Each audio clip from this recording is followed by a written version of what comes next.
Why some light chosen ones become dark are you next. There's a truth that no one wants to tell you, a truth that hides behind the spiritual glow-ups, the meditation reels, and the carefully curated wisdom posts. It's this: not everyone who starts in the light finishes in the light. Some chosen ones, those who were called to be beacons, healers, way-showers, don't ascend into perpetual radiance. They descend, they fall, they turn dark. And it's not because they were weak, it's not because they were evil, it's because the path of light is far more dangerous than anyone tells you. And if you're on that path, you need to know what's coming. You need to ask yourself, am I next? We're going deep today, deeper than surface spirituality, because this is not a video about how to raise your vibration or how to attract abundance.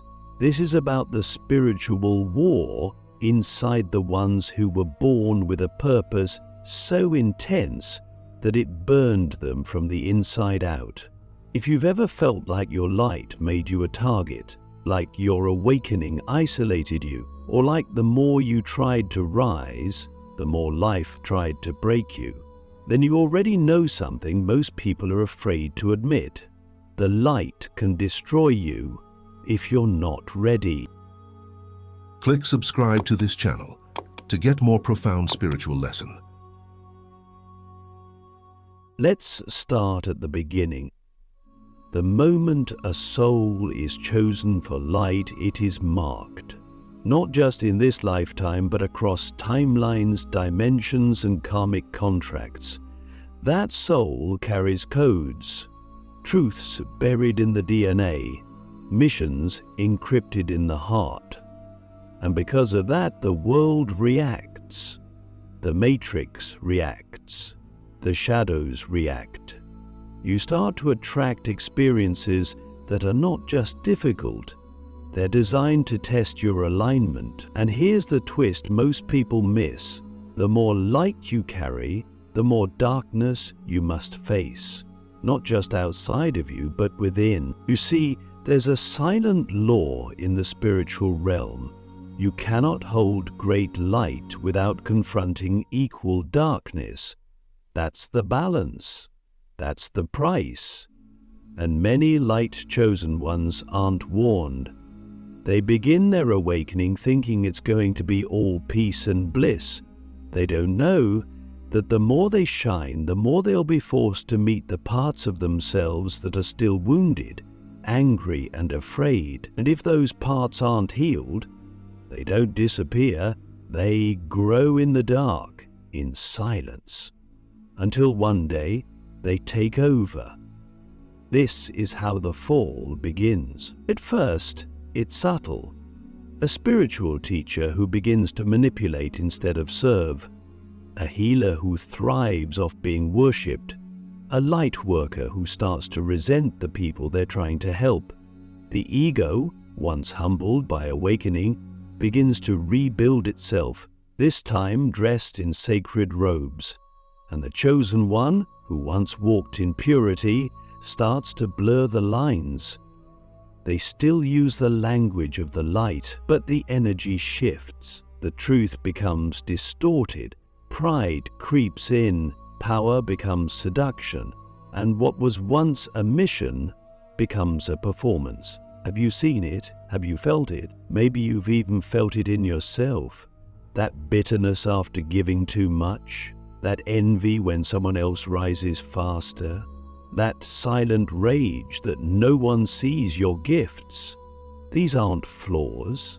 These are signals. Signals that something inside of you is being pulled toward the shadows. Not because you're bad, but because you're tired. Because you've been carrying the light alone. Because no one told you the weight would feel like this. And here's the most dangerous part. When a light-chosen one begins to fall, they often don't even realize it. Because the fall doesn't look like evil. It looks like burnout. It looks like control. It looks like spiritual superiority. And because they still speak the language of awakening, people follow them. They still have influence, but the source of their power has changed. It's no longer rooted in divine connection. It is rooted in identity, in image, in validation, and that's where the light becomes corrupted. But we can't just point fingers. We have to turn inward, because the real question is not why others fall. The real question is, what is inside of me that could lead to my own fall? That's where the real work is. That's where the humility begins, because if you're truly chosen, then you are walking a razor's edge between divinity and destruction every single day. One decision, one compromise, one unhealed wound can shift your entire vibration, can reroute your entire purpose. Have you ever asked yourself what darkness lives inside your light? It's a terrifying question, but it's the question that saves you, because every chosen one will face it. We are not exempt from shadow. In fact, we are called to master it. But here's the paradox. To master the shadow, you must know it. You must enter it. You must allow it to speak, not to obey it, but to understand its language. Because only then can you transmute it. Only then can you rise without arrogance. Only then can you lead without losing yourself. I've seen the brightest souls fall the hardest, not because they were evil, but because they were exhausted, because they were unprotected, because they were praised too soon, and because no one told them that carrying the light would feel like carrying fire in your bare hands. You burn, you bleed, and if you're not careful, you start to resent the very light you were sent to share. So I ask you now, are you guarding your light? Are you rooted in humility, in discipline, in truth? Or are you slowly slipping into something else, something colder, something more seductive? The shift happens slowly, and that's what makes it so dangerous. But if you can catch it, if you can see it coming, then you can stop it. You can anchor yourself. You can purify. You can rise again. Because falling into darkness doesn't make you unworthy, but refusing to come back, that's what seals the fate. You were chosen for a reason, but that choice doesn't end at awakening. You must choose again and again, every day, to remain in alignment, to keep your heart clean, to serve even when no one sees it, to love even when it breaks you. That is the real path. That is the cost of the light. And if you're ready to walk it, then keep watching, because what I'm about to reveal next might just be the truth that saves you from your own fall, the light that burns. Why awakening too fast can push you into the shadows. There's a hidden danger in spiritual awakening that no one prepares you for. It's not the dark forces outside you. It's the light exploding too quickly within you. It's when your soul remembers too much too fast. It's when your consciousness expands at a rate your humanity hasn't caught up with yet. And instead of becoming enlightened, you become overwhelmed. This is the part no one talks about, when the truth comes rushing in like a tidal wave. When the veil lifts and you see reality in its rawest form, not just the beauty but the brokenness, not just the divinity but the distortion, and your body, your mind, your nervous system, none of it is prepared. You begin to lose your grounding. The people around you no longer understand you. Conversations begin to feel shallow. Environments that once felt safe now feel suffocating. You try to explain what you're experiencing, but the words don't land. You're speaking a new language that your old life can't hear. And so you start to pull away, not out of pride, but out of pain, out of the ache of being awake in a world still sleeping. But here's where the shift begins. In that isolation, something inside you starts to whisper, maybe I am special. Maybe I am above them. Maybe I don't belong here at all. It sounds innocent at first. It sounds like self-protection, but it's the seed of the spiritual ego. And if left unchecked, that seed doesn't grow into wisdom. It grows into separation. This is why so many light-chosen ones begin to fall, not through corruption, but through imbalance. They awaken faster than they can integrate. Their gifts emerge before their humility is rooted, and suddenly they're navigating divine power with a wounded inner child still at the wheel. They're channeling higher truths through an unhealed heart, and the light, instead of elevating them, begins to distort them. The spiritual ego is not loud, it's subtle. It doesn't scream, "I'm better than you." It whispers, "They just don't get it." It rationalizes isolation as ascension. It confuses emotional avoidance with energetic protection.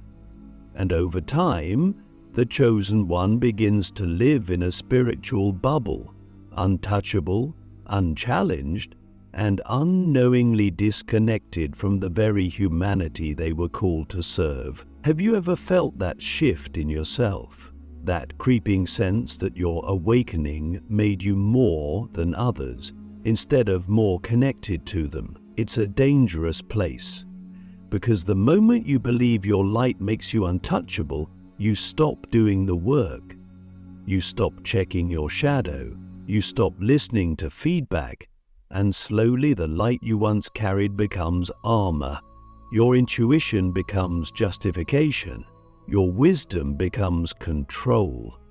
And the sacred turns into spectacle.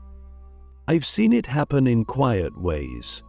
The healer who stops receiving healing, the teacher who no longer learns, the guide who starts needing to be followed. That's when the light becomes heavy.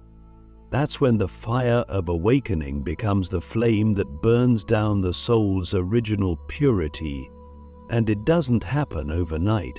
It happens gradually, while you're still posting about love and light, while you're still preaching unity. But behind the scenes, you've built a throne instead of an altar. And this is the most heartbreaking part. So many light-chosen ones fall not because they were evil, but because they were unbalanced, because they had no elders, no containers, no one to hold them accountable, no one to say, slow down, integrate, humble yourself.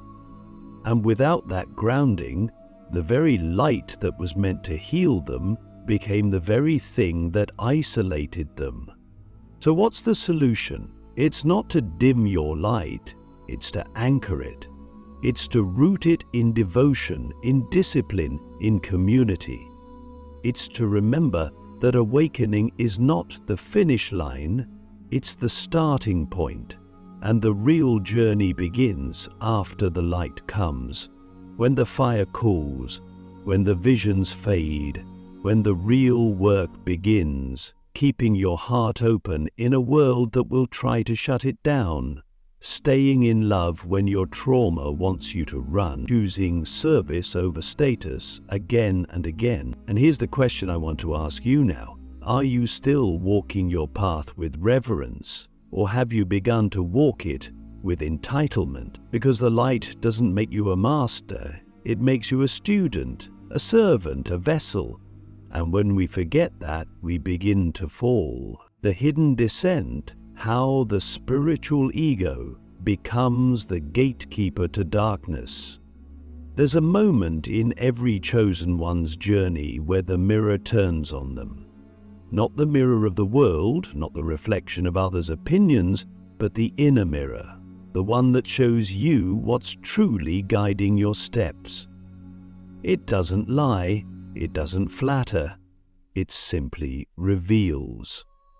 And what it shows, if you're brave enough to look, is whether your light is still rooted in purpose or if it's become entangled with pride. The spiritual ego is the most seductive form of darkness because it wears the mask of enlightenment. It speaks in sacred language, it quotes scriptures, it leads retreats and commands audiences. But behind the veil, it feeds on hidden wounds, on the need to be seen, the hunger for validation, the fear of being ordinary. It is not evil in the traditional sense. It is simply a soul that has mistaken its gifts for its identity. And once that happens, the descent begins. Let's be honest with ourselves. When people start calling you gifted, powerful, divine, something inside you shifts. At first it's humbling, then it becomes addictive. You start identifying with the image people reflect back to you. You craft a persona around it, and slowly you start to believe that your value comes from being above rather than among. You no longer walk with the people, you float above them, and in that floating, you lose your grounding, you lose your humanity, you lose the very thing that made your light pure. That's when the spiritual ego becomes the gatekeeper to darkness. It tells you you've arrived, that you've transcended your shadow, that you no longer need to be questioned, challenged, or corrected. It creates an echo chamber where only praise is allowed and dissent is labeled as low vibration. And the longer you stay in that space, the more you become untouchable, not in power, but in illusion. And the scariest part? You can still do good from that place. You can still help people. You can still channel truth. But the source has shifted. It's no longer flowing through surrender. It's flowing through control, through image, through the need to maintain power. And that's when you start to see the dark fruit. Manipulation disguised as mentorship. Control disguised as leadership, performance disguised as presence. Have you ever felt that in someone you once admired? That subtle shift in energy where their words still sound right, but something underneath feels off. We have to talk about this, not to shame, but to awaken. Because the moment you see it in others, you become responsible for seeing it in yourself. And that's where the real battle begins. Not between light and dark outside of you, but within you. Between the part of you that wants to serve and the part that wants to shine. Between the part of you that remembers the mission and the part that enjoys the attention. Between the soul and the self-image. If you're truly chosen, you will face this battle. You will be tested not just by the world, but by your own reflection. And the longer you avoid that inner confrontation, the closer you get to crossing the threshold from light to shadow, not in one dramatic moment, but in 1,000 small compromises, 1,000 tiny lies, 1,000 ways you choose image over integrity. But here's the grace in all of this. The descent doesn't have to be final. It can be a wake-up call, a sacred interruption, a divine mirror calling you back to the real work. Because the darkness is not your enemy, it's your teacher. It reveals what still needs healing, what still needs humbling, what still needs love. So I ask you, with full honesty, when was the last time you sat with your ego and asked it what it was afraid of? Because beneath that ego is a wound, and beneath that wound is your power. But you can't access it by pretending it's not there. You have to go into it. You have to sit with the guilt, the shame, the pride, the fear. You have to strip away the robes, the titles, the platforms, and return to the altar of your own soul. That's the real path. That's the hidden work. And it's not glamorous. It won't get you applause. But it will keep your light clean. It will keep your purpose pure. And it will protect you from the descent that has claimed so many who were once just like you. The return to sacred power, how to reclaim the light without losing your soul. There is a moment after the fall, after the illusions crumble, after the ego's empire collapses, when silence returns. Not the silence of isolation, but the sacred stillness that comes when the soul reawakens. It's not loud. It doesn't demand attention. It simply whispers, "Come back." And that whisper is everything, because no matter how far you've drifted, no matter how far you've fallen into image, performance, or pride, the light never truly leaves you. It waits, patiently, silently, like a flame that never dies, only dims. You see, sacred power isn't about being untouchable. It's not about being worshipped or followed. It's about being aligned. Real power is quiet. It's humble. It doesn't need to prove itself. It serves without being seen. It gives without keeping score. It listens more than it speaks, and most of all, it remembers why it came here in the first place. Not to be praised, but to awaken. Not to be followed, but to guide. Not to dominate, but to remind others of their own divinity. When a light chosen one returns from the descent, they are never the same. And that's the point. The fall humbles them. The ego shatters. The identity dissolves. And what remains is a soul that has tasted both the heights and the depths. A soul that has danced with the shadows and still chose the light, not because it was easy, but because it was true. That is sacred power. If you've felt yourself slipping, if you've noticed that your light has become performance, that you've been building a brand more than building your soul, this is your invitation, not to shame yourself, but to return. Strip it all away, the persona, the expectations, the need to be seen, and sit with your essence again. Ask yourself, why did I start this path? What is God asking of me right now? Am I still in service, or am I seeking to be served? These questions are the medicine. They purify, they recalibrate, they bring you back, and when you return, when you remember, you begin to walk differently. You no longer chase platforms, you build altars. You no longer seek to be followed, you create space for others to find themselves. You become a clear vessel, not a noisy personality. And people feel the difference. They may not have the language for it, but they'll feel the weight of your integrity, the depth of your presence, the stillness in your words. This is how we reclaim the light, not by performing it, but by embodying it, not by rising above others, but by sinking deeper into truth. The world doesn't need more spiritual celebrities, it needs more spiritual servants.